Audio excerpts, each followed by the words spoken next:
આજના દિવસમાં આપણે ગ્લોબલ માર્કેટ તરફથી ચર્ચાઓ આગળ કરીએ અને અમેરિકન બજારોને સમજીએ એ પહેલાં આજે સૌથી પહેલું ફોકસ આપણું રહેતું દેખાશે મૂડીઝ તરફથી જે આપણને અપગ્રેડ આવતું દેખાયું છે એના માટે. ખાસ કરીને આપણું જે આઉટલુક છે એ એમને નેગેટિવમાંથી સ્ટેબલ કર્યું છે, પણ જે BAAનું રેટિંગ છે એ આપણું યથાવત રાખ્યું છે. રેટિંગમાં કોઈ ફેરફાર નથી કર્યા, પણ આઉટલુક બદલ્યું છે. સાથે સાથે ગ્રોથ માટેના પણ એમના જે GDP ગ્રોથ માટેના પણ ફોરકાસ્ટ છે એમાં પણ બદલાવ કર્યો છે. તો એ બધા જ ફેક્ટર્સ આજે આપણા માર્કેટને ઇફેક્ટ કરતા દેખાશે. અને આ કેમ કરવામાં આવ્યું છે એના વિશે વાત કરીએ. ઓસ્ટર કેપિટલના MD અને CEO અતુલ જોશી આપણી સાથે જોડાઈ ગયા છે. અતુલજી, ગુડ મોર્નિંગ. કેવી રીતે જુઓ છો આ અપગ્રેડને આપ? Good morning. બહુ સારી મૂવ કહેવાય મૂડીઝ તરફથી. અને પાસ્ટના પરિપ્રેક્ષ્યમાં આપણે જોઈએ તો એમણે બહુ ઉતાવળમાં આપણું આઉટલુક નેગેટિવ કરી નાખ્યું હતું. અને અત્યારે એમણે 4 ફેક્ટર્સ જે ગણાવ્યા છે, જે મેઇન મુદ્દાઓ મારી દ્રષ્ટિએ દેખાય છે, એમાં સૌથી પ્રથમ એમણે એમ દેખાડ્યું છે કે જે ફાઇનાન્શિયલ સેક્ટરમાં આપણને સ્ટ્રેસ દેખાયો હતો છેલ્લા 3 થી 4 વર્ષમાં, એ રિયલ ઇકોનોમીમાં રિફ્લેક્ટ થતો દેખાતો હતો. દાખલા તરીકે બેંકોની NPAની જે પરિસ્થિતિ હતી, અને મોસ્ટ ઓફ ધ બેંકોને લગભગ 80% PSU બેંકોને RBIએ PCA ફ્રેમવર્કમાં મૂકી દીધી હતી, જેને લીધે એ લોકો ડિસ્બર્સમેન્ટ નહોતા કરી શકતા. તો ફાઇનાન્શિયલ સેક્ટરના જે રિસ્ક હતા એ રિયલ ઇકોનોમીમાં એવી રીતે દેખાયા કે બેંકો નવી લોનો આપી નહોતી શકતી, જેથી કરીને ઇન્ડસ્ટ્રીયલ એક્ટિવિટી ધીમી પડી ગઈ. એટલે પેલું રિસ્ક એમણે એ ગણાવ્યું હતું કે ફાઇનાન્શિયલ સેક્ટર રિયલ ઇકોનોમીને ઇફેક્ટ કરે છે નેગેટિવલી. એ હવે ઓછું થતું દેખાય છે, એટલે એક પોઝિટિવ ફેક્ટર એમણે એ ગણાવ્યું છે. બીજું ફેક્ટર એમણે ગણાવ્યું છે ગ્રોથનું, કે ધીરે ધીરે ભારતનો ગ્રોથ પ્રી પેન્ડેમિક લેવલ ઉપર જઈ રહ્યો છે, એટલે એ એક પોઝિટિવ છે. ત્રીજું ચીજ એમણે જે ગણાવી છે એ પ્રાઇવેટ સેક્ટર ઇન્વેસ્ટમેન્ટ છે, કે પ્રાઇવેટ સેક્ટર ઇન્વેસ્ટમેન્ટ ધીરે ધીરે આગળ આવી રહ્યું છે. ખાસ કરીને આપણે જે મૂવમેન્ટ જોઈ છે IPO માર્કેટ્સમાં, તો એ બહુ પોઝિટિવલી એમણે ગણાવી છે. અને ચોથું જે એક નવું ફેક્ટર મારા હિસાબે એક ગૂગલી કહી શકાય રેટિંગની દ્રષ્ટિએ, એ એમણે ESG ફેક્ટર્સ મૂક્યા છે, કે એન્વાયરમેન્ટમાં ભારતનું રેટિંગ બહુ નબળું દેખાડ્યું છે. સોશિયલ સેક્ટરમાં, કે જ્યાં ઇન્કમ કેવી રીતે ડિસ્ટ્રીબ્યુટ થઈ છે, કે ગરીબ અને તવંગરની વચમાં કેટલો ફરક છે, એ એમણે સોશિયલ ફેક્ટર્સમાં એ એમણે દેખાડ્યું છે. અને ત્રીજું એમણે ગવર્નન્સ વિશે વાત કરી છે, કે ભારતનું ગવર્નન્સ બહુ નબળું છે, ખાસ કરીને પોલિસીની સ્ટેબિલિટી નથી.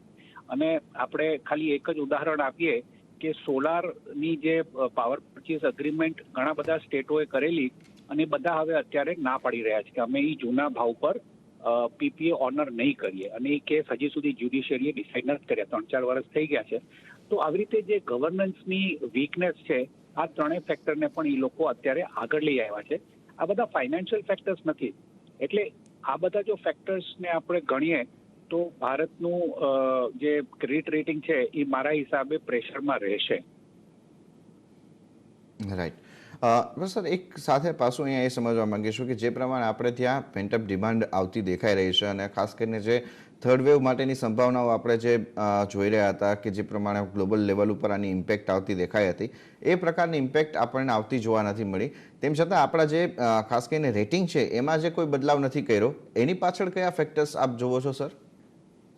એમાં મેઇન તો એમણે પર કેપિટા ઇન્કમ છે એ ગણાય, કે આપણે જે દુનિયામાં આપણે જોઈએ તો એ લોકો ડોલર ટર્મ્સમાં બધાની પર કેપિટા ઇન્કમ ગણતા હોય છે.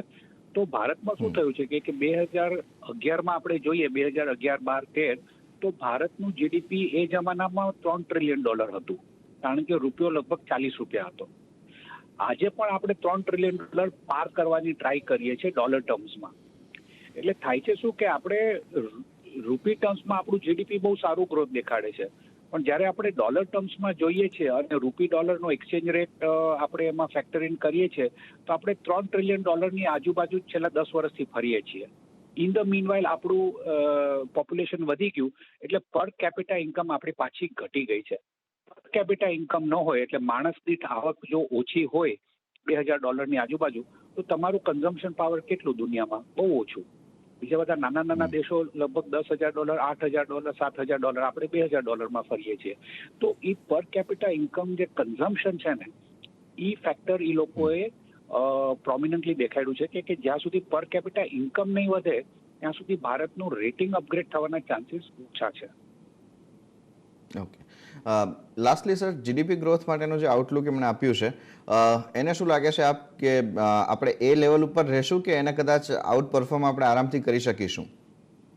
ના, મારા હિસાબે જે એમણે આઉટલુક આપ્યું છે કદાચ આપણે એ અચીવ કરી શકશું, પણ જે ફેક્ટર તમે કીધું એમ કે જે થર્ડ વેવ છે એની સંભાવના કેટલી, તો અત્યારે એમ કેવું કે આપણે થર્ડ વેવને અવોઇડ કરી નાખ્યું છે એ કેવું કદાચ થોડુંક વધારે પડતું ઓપ્ટિમિસ્ટિક હશે. આપણે જોઈએ જ કે સિંગાપોરમાં જે ક્યાંય જ નહોતું કોવિડ, એ સડનલી છેલ્લા એક અઠવાડિયામાં અતિશય વધી ગયું છે. તો થર્ડ વેવ જો આવે તો ડેફિનેટલી 9% બિલો થઈ જશે આપણું જીડીપીનો ગ્રોથ રેટ. અત્યારે એમણે જે 9.3, 9.6% જે એમણે પ્રેડિક્ટ કર્યા છે, મારા હિસાબે આપણે એટલું અચીવ કરી શકશું. એને ઓવરશૂટ કરવાનું અત્યારે કોઈ સંભાવના દેખાતી નથી, પણ એટલું આપણે અચીવ ડેફિનેટલી કરી શકશું.